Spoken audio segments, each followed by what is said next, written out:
आप जो मुझ पर इल्जाम लगाते हैं और जो झूठा प्रोपेगेंडा करते हैं और जो ये कहते हैं कि क्या ओवैसी बोलने से मुसलमान वोट देगा, तो बताओ 15 यूनिवर्सिटीज में एक भी मुसलमान वाइस चांसलर क्यों नहीं है? क्या हमारे पास पढ़े लिखे प्रोफेसर नहीं है? 15 यूनिवर्सिटी में एक भी वाइस चांसलर नहीं है। और कितने बनाए गए? वेलमा बरादरी के 6 वाइस चांसलर, रेड्डियों के 4, मुनूर कापू भाइयों के 2, यादवों का 1, शेड्यूल कास्ट का 1, शेड्यूल ट्राइब का 1 वाइस चांसलर। मुसलमान को क्यों नहीं मनाया गया? इसका जवाब कौन दिया जाएगा? और आप कल बोलेंगे नहीं नहीं इन्हों फिरका परस्ती करते, इन्हों कम्युनल बात करते। अरे भाई, जब सबको बनाया जा रहा है तो मुसलमान को क्यों नहीं बनाया गया? और बोलो बीजेपी वालों, मुनूर कापू लोगों को 2-2 वाइस चांसलर बनाए गए। अब इस पर आप क्या बोलेंगे?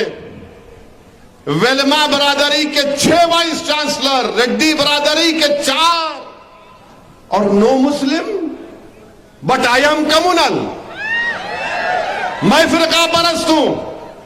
इतनी बड़ी लिस्ट आपके सामने दे दिया। अब बताओ आप कौन जिम्मेदार है इसका? अच्छा, हद तो ये हो गई, ये जुबली हिल असेंबली कॉन्स्टिट्यूंसी है, बाजू आपके है ना, वहां पर नए पुलिस स्टेशन बनाए जा रहे थे, तो वहां की आवाम ने कहा कि ठीक है, पुलिस ने प्रपोजल दिया, मेरा भी नहीं था, कि एक टोली चौकी पुलिस स्टेशन बनाया जाएगा। तो वहां के एमएलए साहब को तकलीफ हो गई, बोले नहीं टोली चौकी नाम कैसा? तो हमने कहा शेख पेट, तो बोले नहीं टोली चौकी नहीं, शेख पेट भी नहीं, नया पुलिस स्टेशन फिल्म नगर। आखिर टोली चौकी से शेख पेट को वहां के एमएलए को इतनी नफरत, एलर्जी क्यों है? क्यों है आखिर? और वहां के लोगों को फिल्म नगर जाना पड़ेगा 5 किलोमीटर दूर। अजीब मामला है। मगर मैं फिरका परस्त हूं। टोली चौकी के नाम से नफरत, शेख के पेट से नफरत, और शेख के पेट में कुछ भी नहीं है, उन्हें शेख है खाली। आप नहीं बनाना चाहते, ठीक है, अब आप देख लो, ये अवाम फैसला करेगी कि क्या करना है क्या नहीं करना है। मगर हम तो तैयार हैं भाई। और मजलिस का जो दफ्तर है, जो लोग जिम्मेदार लोग ये बोल रहे कि मुसलमान का इनको वोट देता, मैं उनको दावत दे रहा हूं, आप कभी दारुसलाम को आओ, दारुसलाम में बैठ कर देखो कि हमारे साथ एमएलए बैठते, मैं बैठता हूं, अराकीन बल्दिया बैठते हैं, कोई दरवाजा नहीं, अवाम आती हमसे काम करा के चले जाती। हम उनसे पूछते नहीं कि क्या तुम मुसलमान हो या दलित हो या बैकवर्ड क्लास हो या हिंदू हो या ब्राह्मण हो या रेड्डी हो या वेलमा हो या मुनूर कापू हो या मुदिराज हो। हम उनसे यही कहते हैं कि आप आए दारुसलाम को, बोली हम क्या खिदमत कर सकते हैं आपकी। आज से 3 दिन पहले एक शेखर नामी शख्स आया था, 4 या 5 दिन पहले, आकर मुझसे कहा कि असद भाई, मैं सुल्तान बाजार में फुटपाथ पर डब्बा लगाकर कारोबार चलाता हूं। मैंने बोलो क्या है? बोले असद भाई, मेरी बच्ची एसएससी या इंटर में 90% लेकर आई, अपनी बेटी को भी लाया, साहब सिर्फ किताबें दिला दो, मेरी बच्ची काबिल बन सकती है। और उसकी किस्मत थी, मेरे एक जानने वाले वहां पर आए थे, उन्होंने मुझसे कहा कि मैं कुछ मदद करना चाह रहा हूं। तो मैंने कहा भाई इसकी मदद कर दो। तो उन्होंने मदद कर दी, उसकी देखा भी नहीं। उसके बाद मेरे को बोले असद साहब, मैं ये क्या देखा हूं कि आपने शेखर की बच्ची को मुझसे मदद करवा दिया। मैंने कहा देखो भाई, शेखर हो या शेख हो, हर एक की बेटी को पढ़ना चाहिए। हम कोई तफरका नहीं करते। मदद इंसान की करना जो मजलूम है, जो कमजोर है। उन्होंने कहा कि मैं सुनता था कि मजलिस के बारे में, मगर आज दारुस्सलाम को आकर देखा, मैंने जिंदगी में उस शेखर को नहीं देखा, जिंदगी में नहीं देखा। वो कौन है? उसकी बच्ची पढ़ेगी, काबिल बनेगी, मुल्क का नाम रोशन होगा, तेलंगाना मजबूत होगा, हैदराबाद मजबूत होगा। मेरे अजीज दोस्तों और बुजुर्गों, दारुस्सलाम में हम बैठ के काम करते, हम अपॉइंटमेंट लेके लोग नहीं आते हमारे पास, अपॉइंटमेंट लेके आने का टाइम ही नहीं है हमारे पास। और अगर कोई दारुस्सलाम में आकर मुझसे बोलता मेरे को फुला शख्स भी जाए, तो मैं उनको बोलता हूं फुला शख्स को आके बोलो तुमको जानते। साफ हम कहते हैं वो फुला फुला नहीं, डायरेक्ट आओ, बात करो, काम हुआ अच्छा है। बाज़ वक़्त नहीं भी होता, बाज़ वक़्त नहीं भी होता काम, मगर लोग अवाम को मालूम कि यहां पर गए तो इन लोग मिल जाते, यहां पर गए तो इनका काम हो जाता। मेरे अजीज दोस्तों और बुजुर्गों, ये मजलिस इत्तेहादुल मुस्लिमीन का निजाम, ये काम का तरीका सालारे मिल्लत ने डाला था। तो अजीज दोस्तों और बुजुर्गों, और फिर तेलंगाना की हुकूमत से मैं खास तौर से ये कहना चाहूंगा, ये धरनी बहुत बड़ा दर्द हो गया भाई। अब आप लोगों को नहीं मालूम धरनी से क्या फायदा हो रहा आपको, मगर धरनी में वो जो हिबा होता है ना, ओरल गिफ्ट, ओरल गिफ्ट जब करते धरनी में चढ़ता ही नहीं है। सुप्रीम कोर्ट के फैसले बता दिए, सुप्रीम कोर्ट का फैसला है ओरल गिफ्ट हो सकता मुसलमानों में, मगर धरनी में चढ़ता ही नहीं उन्हें। अरे काय का धरनी है भाई ये। और फिर धरनी के ताल्लुक से हम तो हुकूमत को बताना चाहेंगे, अगर एक पर्टिकुलर सर्वे नंबर रिकॉर्ड हो गया नेशनल खाता बोल के, और रिकॉर्डेड हो गया प्रोहिबिटेड प्रॉपर्टीज वेबसाइट में, तो सर्वे नंबर को बदल ही नहीं सकते। और धरनी से लोग परेशान हो रहे हैं, गरीब परेशान है। फिर कन्वर्जन ऑफ लैंड नाला करेंगे, ये आपका शेरलिंगमपल्ली, गंडीपेट, बालापुर, महेश्वरम आपका इलाका, राजेंद्र नगर, केसरा, मलकाजगिरी, यहां पर कीमतें बढ़ गई, नॉन एग्रीकल्चर प्लॉट है, तो इसको बदलना जरूरी है ना। नाला टू प्लॉट उन्हें करता ही नहीं धरनी, यानी इतने तकालीफ इस धरनी में। फार्म 32A का मसला है, उसमें क्या होगा बताओ आप। अच्छा, कई इसमें चीजें लिख कर लेकर आया हूं मैं, कई बार लेटर भी लिखा चीफ मिनिस्टर को, अब दोबारा लिख देता हूं। नहीं मालूम पहुंचेगा या देखेंगे क्या करेंगे, वो उनका मामला है, मगर धरनी से गरीब बहुत परेशान है, अवाम बहुत परेशान है, और हिबा तो होता ही नहीं है। अच्छा, ये जो बीजेपी के लोग पूरे मुल्क में, पूरे देश में नफरत की फिजा को बढ़ा रहे हैं। अभी महाराष्ट्र कोल्हापुर में एक धरना हो गया, 30,000 आरएसएस के लोग रोड पर निकल कर आ गए, और क्या निकल कर आए कि किसी ने टीपू सुल्तान की फोटो लेकर निकला, तो आप रोड पर निकल कर आ गए।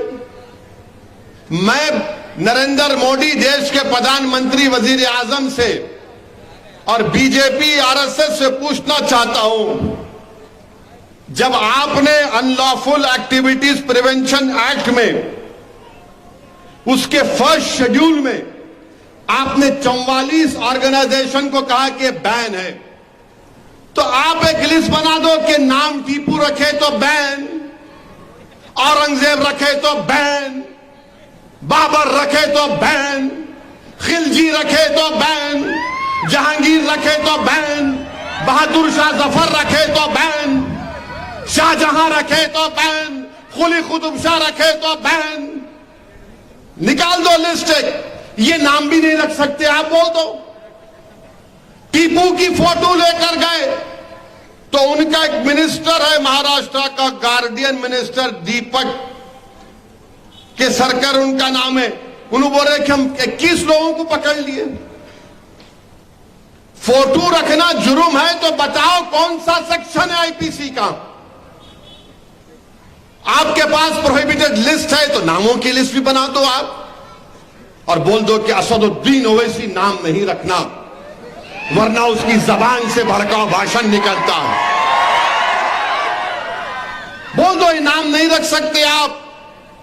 और अब ये बोल दो कि वो प्रोहिबिटेड नामों की लिस्ट में हम गोडसे का नाम नहीं रखेंगे क्योंकि हमारा प्यारा है, हम आप्टे का नाम नहीं रखेंगे क्योंकि हमारा वो दिलबर है, मदन लाल पाहवा का नाम नहीं रखेंगे क्योंकि हमारा दूध पेड़ा है।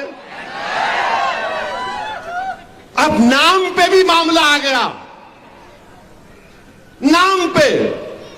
अरे वो टीपू की भी फोटो नहीं थी, वो किसी औलिया अल्लाह की फोटो थी, बच्चे जाकर समझाए पुलिस वालों को, मगर इन्हें बोल दिया नहीं फोटो नहीं रखना। महाराष्ट्र के होम मिनिस्टर देवेंद्र फडणवीस बोले ये औरंगजेब की औलाद। अच्छा आपको पूरे मालूम कौन किसकी औलाद है, आपको मालूम? मेरे को नहीं मालूम था, इतने एक्सपर्ट है आप। तो फिर ये गोडसे की औलाद कौन है बोलो हमको? ये आप्टे की औलाद कौन है हमको बोलो? ये इनकी औलाद। अरे बाबा ये तो बताओ, महाराष्ट्र में आपने हुकूमत ने 50 जलसे करवाए, किसके नाम पे? लव जिहाद के नाम पे। अच्छा आपको मालूम लव जिहाद पहले कहां शुरू हुआ था? सबसे पहले माने लव जिहाद का मतलब कोई माने झूठ धोखा देना। अब मैं बताता हूं आपको, कल अगर कोई संघी आरएसएस या अंबेडकर का दुश्मन या मुसलमानों का दुश्मन या संविधान का दुश्मन लव जिहाद बोला तो बोलना रे चुप। अब सुनो, ये एक आदमी का नाम था आप्टे, एक आदमी का नाम था मदन लाल पावा। आप्टे कौन था, मदन लाल पावा कौन थे मालूम आपको? नहीं मालूम, पढ़ते नहीं ना, खाली ये बस खिलौना देखते रहते हैं। नहीं नहीं नहीं नहीं, नहीं। कितने लाइक आए रे देख, कितने आए देख, मैं इंस्टाग्राम पे कितना देख। अरे क्या है, पढ़ो जरा। बहरहाल ये आप्टे मदन लाल पावा गोडसे के साथ मिलकर महात्मा गांधी के कत्ल के मुजरिम हैं। इन्होंने महात्मा गांधी को कत्ल किया। तो ये जो आप्टे हैं इन्हों शादीशुदा थे, आप्टे शादीशुदा थे, मगर चोंच मारने की बीमारी थी इनको। अब ओल्ड सिटी के हैदराबाद की जबान वो तो बोलते मियां बुढ़ा हो गया, दीवारा कूदना छोड़ दे। तो मैं नहीं बोल सकता, मगर बोलते, मैं नहीं बोलता, वो उस पे भी बोलता हूं आपको। तो आप्टे क्या थे, शादी कर लिए, मंगर रंगीले थे। तो आप्टे क्या करे, एक क्रिश्चियन बच्ची थी, उसका नाम मनोरमा था, उससे इश्क में मुब्तला हो गए। शादीशुदा थे, उससे रंगरलियां मना रहे थे। उन्होंने बंबई में पढ़ते थे तो इन्हों जाके इनको चौपाटी पे लेके जाते थे, बैठ के पिक्चर देखते थे। बहुत बार, अब नहीं बोल सकता, 12 लंबी कहानी है उनकी। और इसको बोल के गए कि मैं दिल्ली जा रहा हूं, बोले नहीं कि गांधी को मारने जा रहा हूं, मैं दिल्ली जा रहा हूं, फिर बाद में आ तो अपन फिर मिलेंगे। दिल्ली गए और गांधी को मारने से पहले अपने मां बाप की पसंद की एक बच्ची को भी देख के आए कि इससे शादी करूंगा। उसको ले जाके साड़ी भी दिए। अब इसको क्या बोलते बोलो? शादीशुदा है और फिर आप एक से इश्क लड़ा रहे हैं, उसको भी धोखा, और जाके तीसरी को बोल रहा मैं तेरे से शादी करूंगा। और फिर गांधी को कत्ल करने के बाद वापिस आकर मनोरमा के साथ मनोरमा कर रहे थे। तो जब उसको पुलिस जाकर बोली कि ये आपटे है, पापी है, ये गांधी का कातिल है, तो मनोरमा ने कहा, यकीन नहीं आया उसको। उसने कहा कि इस फोन पर ठहरो, उसका फोन आने वाला है। फोन आया तो उस वक्त की पुलिस को मालूम हुआ कि आपटे एक जगह पर है, वहां जाकर आपटे को पकड़ लिए। अब इसको क्या बोलेंगे बीजेपी वाले? इसको क्या बोलेंगे बीजेपी वाले? बोलो। और फिर ये एक साहब हैं मदन लाल पहवा, इनकी भी बड़ी रंगीन दास्तान है। अहमदनगर जो महाराष्ट्र में है, वहां की एक बहुत बड़ी तवायफ औरत थी। हाँ, तुम सुनो, अभी रंगीन बात करो, तुम्हारे को एक साइड उड़ो रे, बैठे रहो, सुनो। ये मदन लाल पावा साहब अहमदनगर में थे, तो इनको वहां पर एक तवायफ की बेटी थी। वो तवायफ की बेटी से इश्क में मुब्तला हो गए और उसके साथ उन्होंने जो भी, तो मदन लाल पहवा, उसका नाम शेवंती था। क्या नाम था उसका? शेवंती। ये मदन लाल पहवा भी गांधी के कत्ल में मुलविस थे। ये रेफ्यूजी थे पाकिस्तान उस वक्त के, वहां से आए थे। गांधी के कत्ल के बाद जब इनको गिरफ्तार किया गया, तो ये शेवंती, जिसने कसम खाई थी कि मैं तवायफ की तरह जिंदगी नहीं गुजारूंगी, मैं मदन लाल पहवा के साथ शादी करूंगी, उसका दिल इतना टूटा कि वो अपनी मां की तरह तवायफ बन गई। ये वो लोग हैं। अरे ये लोग धोखा देने वाले हैं, ये लोग गंदे लोग हैं। और 1988 में शेवंती की मौत हुई। अब आप बताओ, अच्छा ये मदन लाल पहवा गांधी के कत्ल में सजा हुई, फांसी नहीं हुई थी, छूट गए। 64 में छूटे, तो 64 में छूट गए तो लैला के पास जाना ना, देखो मैं आ गया, नहीं गए, शादी कर लिए। इन्हों आके हमको आईना दिखा रहे, अरे तुम्हारी तारीख को जानता हूं मैं, तुम्हारा शिजरा खोल सकता हूं पूरा। अब खाली 2 एग्जाम्पल दिया हूं, अगर और दूंगा तो बहुत तकलीफ हो जाएंगी बीजेपी संघ परिवार वालों को। अब आप हमको बोल रहे लव जिहाद। अच्छा, वो एक भोपाल का मजे का किस्सा हुआ, पढ़े अखबार में? नहीं पढ़े? नहीं पढ़ते तुम लोग? खैर मैं ही पढ़ा। वो एक बीजेपी की एमपी है मोहतरमा, उन पे बहुत बड़ा वो मालेगांव का मुकदमा चल रहा। तो एक बच्ची के अम्मा बाबा उनको जाके बोले, मैडम हमारी बच्ची किसी के इश्क में मुब्तला हो गई। तो उन्होंने बोले उसका एक ही इलाज है, उसको ले जाकर केरला पिक्चर दिखाएंगे। क्या नाम है? केरला। हाँ? हमारे एमएलए अच्छा जानकारी रखते हैं। तो बहरहाल केरला स्टोरी लिख जाके वो मैडम दिखाए बच्ची को, उन्हें देखने के दिन उसी रात अपने घर से भाग गए। अरे क्या दिखाया रे भाई तू उसमें? उन्हें भाग गए। मीडिया लिखा, मैंने लिखा, उन्हें भाग गए। इसीलिए हम बोल रहे गवर्नमेंट से, ये इसके मामलात में मत आओ आप, जो सही कर रहा है कर लें दो, मगर आप कबाब में हड्डी नहीं बनेंगे बल्कि पत्थर बनेंगे। अब आप बोलते लव जिहाद। अच्छा, अगर महाराष्ट्र में लव जिहाद हो रहा है तो एक एस्टिमेट दो, नंबर दो कि अहमदनगर में ये हुआ, कोल्हापुर में ये हुआ, सांगली में हुआ, वेस्टर्न महाराष्ट्र में हुआ, मराठवाड़ा में हुआ। बताओ, कुछ नहीं है। नहीं, लव जिहाद हो रहा है। कहां हो रहा है? किधर हो रहा है? 50 जलसे बीजेपी की सरकार ने महाराष्ट्र में करवाए, सिर्फ नफरत फैलाने के लिए, मुसलमानों को, इस्लाम को बदनाम करने के लिए।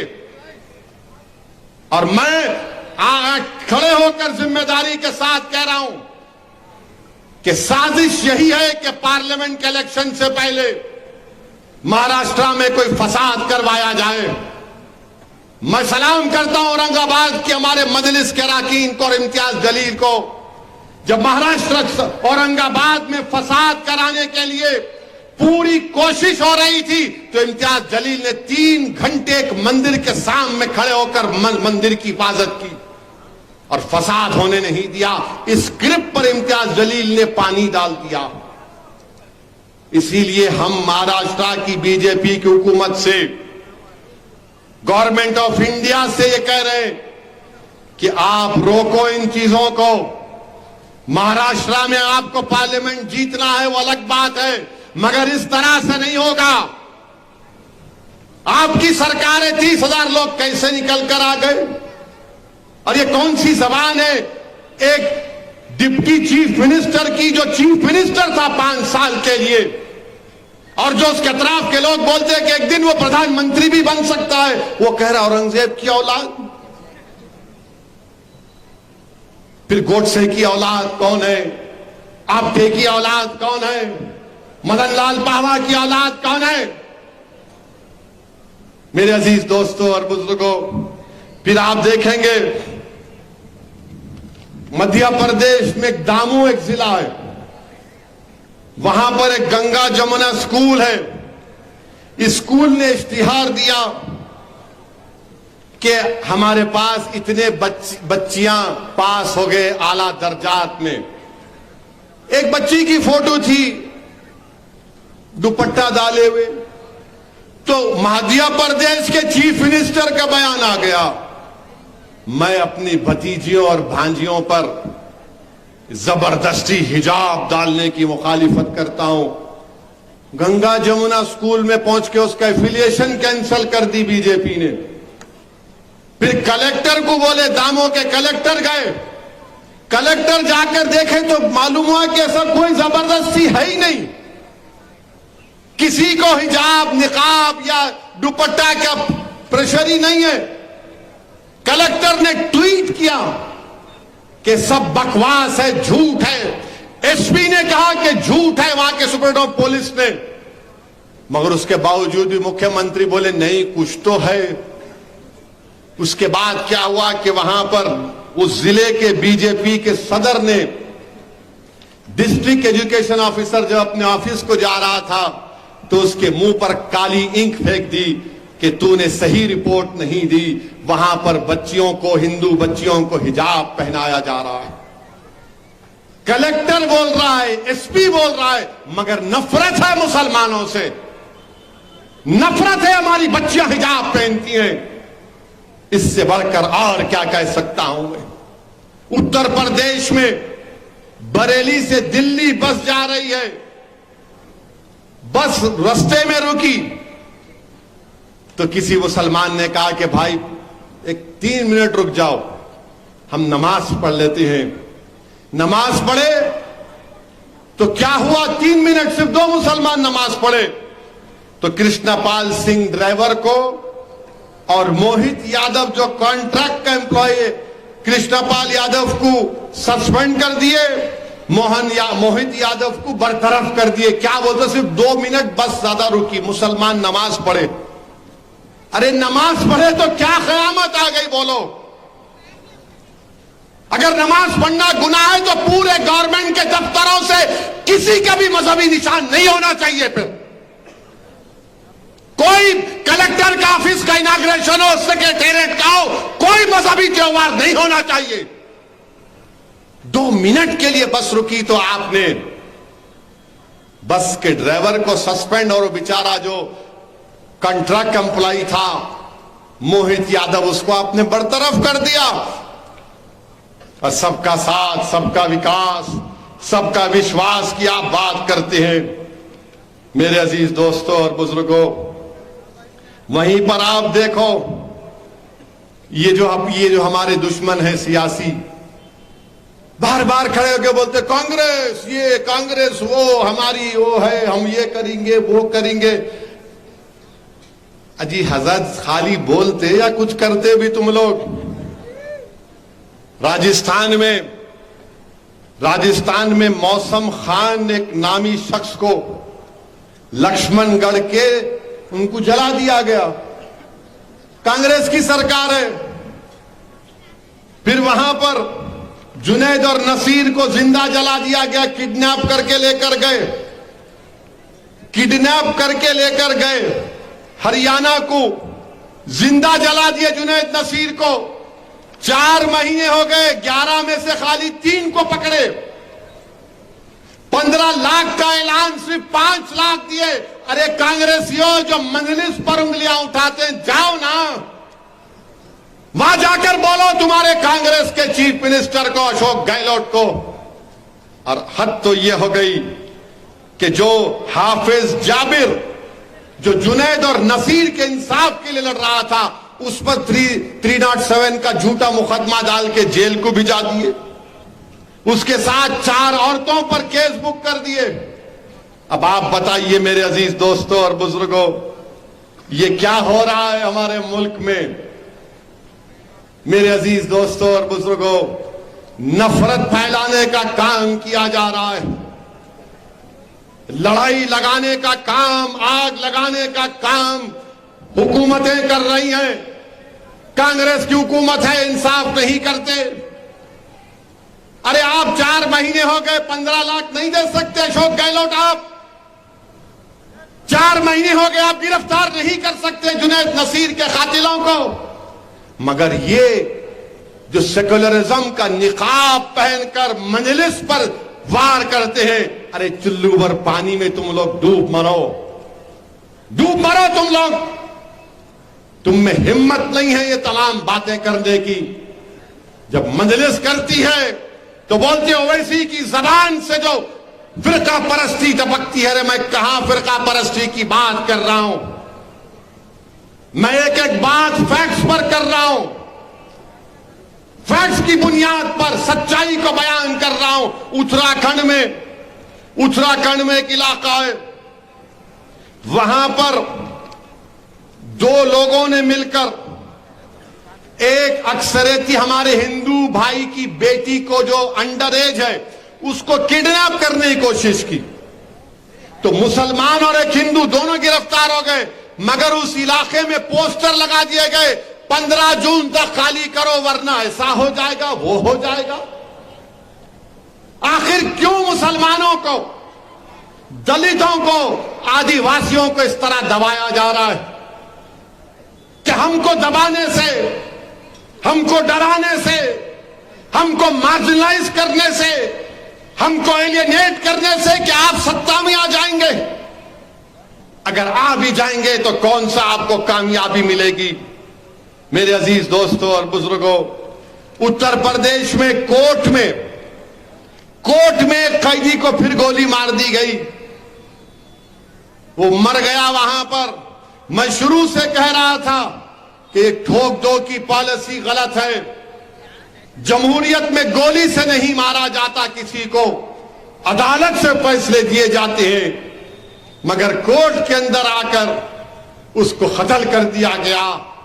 अब आप बताइए कौन सी चीज बाकी रह गई है। अब लोग हम पे कहते नहीं अभी भी ऐसा करना है, अभी भी वैसा करना है। मेरे भाई, सच्चाई को पहचानो, सच्चाई को जानो, अपने फैसले सही लो। मगर सब लोग ये जो दिल्ली में बैठे हुए चौधरी है ना, जो सौदा करते हैं मुसलमानों के नाम पर, अरे आरएसएस से तुम बात करोगे और तुम सेकुलरिज्म को बचाओगे? आरएसएस से तुम बात करोगे और सेकुलर पार्टियों को कामयाब करोगे? और अजीज दोस्तों और बुजुर्गों, 288 लोग ट्रेन के हादसे में मर गए। हमारे प्राइम मिनिस्टर भी पहुंच गए। मगर कैसे हादसा हुआ, वो मरने वाले नहीं मालूम किस किस के भाई बहन थे। मगर हमारे वतन अजीज में जब गरीब मरता है, चाहे किसी मजहब का हो, हिंदू हो, दलित हो, आदिवासी हो, मुसलमान हो, ईसाई हो, जो गरीब मरता है तो गरीब की जान की कीमत हमारे मुल्क में नहीं है। सब मरते हैं, मगर दलित जब गरीब मरता है, मुसलमान या गरीब हिंदू मरता है, कोई उससे कोई इंसाफ नहीं होता। 2 दिन 4 दिन अखबार में न्यूज बनती है, उसके बाद कोई उस गरीब को पूछ कर नहीं देखता। आपको मालूम, आदिवासी लोग हमारे मुल्क में 70 लाख आदिवासी लोग डिस्प्लेस हो चुके हैं, कोई पुरसाने हाल नहीं। 288 लोग मर गए, इसका ले लो, मौज बनाओ, मगर कैसे मरे उसका जवाब कौन देगा? क्यों मरे उसका जवाब कौन देगा? क्या वजीर आजम के जाने से इंसाफ हो जाएगा? अब सीबीआई को दे दिया। मेरे अजीज दोस्तों और बुजुर्गों, अफसोस होता है, तकलीफ होती है जब इस तरह के नजारे हम देखते हैं। 3 ट्रेन, 1, 2, 3 ट्रेन में टक्कर, और विश्व गुरु की बात नरेंद्र मोदी करते हैं। भारत सुपर पावर बन गया है, 3 ट्रेन की टक्कर को आप नहीं रोक सक रहे। मुझे मालूम कि आज की तकरीर के बाद बहुत तकलीफ होगी बीजेपी वालों के पेट में, मगर सच्चाई को बयान कर रहा हूं। मेरे अजीज दोस्तों और बुजुर्गों, मजलिस इत्तेहादुल मुस्लिमीन को मजबूत करिए। मैं बार बार कह रहा हूं कि पोलिंग बूथ पर अपनी इब्तिदाओं को बनाओ, अपनी ताकत को दिखाओ, और जब वक्त आएगा एक सही फैसला इंशाअल्लाह लिया जाएगा। मैं मुकाबले से पीछे हटने वाला नहीं हूं। मैं फिर से कह रहा हूं, आप आइए, लड़िए हैदराबाद, कौन रोक रहा है आपको? You are welcome. मगर एक बात जान लो, हैदराबाद की जो सीट है ना, जो मजलिस की जो पहचान है, जो मजलिस की ताकत है, अगर इस असेंबली कॉन्स्टिट्यूंसी में तुम बैठे हो तो मैं जिम्मेदारी के साथ कहता हूं कि जब कभी इलेक्शन आता, तुम्हारी जबान पर पहले होता कि या अल्लाह मेरी जमात को तो पहले कामयाब कर दे। दुआ करते हैं ना आप लोग, या अल्लाह हमारी जमात को, हमारी ताकत को, हमारी शनाख्त को, हमारी पहचान को, हमारे बुजुर्गों की मेहनत को कामयाब कर दे।